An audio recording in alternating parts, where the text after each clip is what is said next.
నా అభిప్రాయం ఒకటి చెప్తున్నా అండి. డైలీ వేర్ కంటూ సపరేట్‌గా కొనకూడదు. ఏదైనా కొనొచ్చు. డైలీ వేర్‌కి అనేసి తక్కువ రేట్లు, పార్టీ వేర్‌కని ఒక రేట్ అట్లా ఫిక్స్ చేసుకుంటారు కొందరు.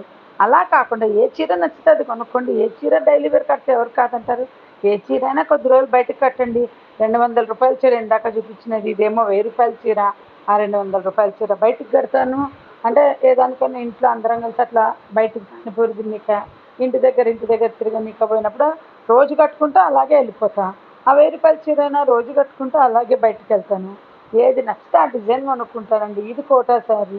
ఇలా ఐరన్ లేకుండా ఎంత కాస్ట్లీ చీరైనా కట్టుకుంటే అందం ఉండదు. గంజి పెట్టకపోయినా పర్వాలేదు కానీ ఐరన్ చేసుకోవాలి. నాకు ఈ చెయ్యి నొప్పుల వల్ల గంజి పెట్టడం మానేసా. కానీ ఐరన్ మాత్రం కంపల్సరీ చేసుకుంటున్నానండి. కొంచెం ముడతలుంటే అందం ఉండదు. అది గుర్తుపెట్టుకోండి. కాస్ట్లీ చీరైనా, చీప్ చీరైనా కొన్నిటికి ఐరన్ అవసరము, కొన్నిటికి ఐరన్ అవసరం ఉండదు. ఇందాక పింక్ చూపించాను దానికి కూడా కంపల్సరీ ఐరన్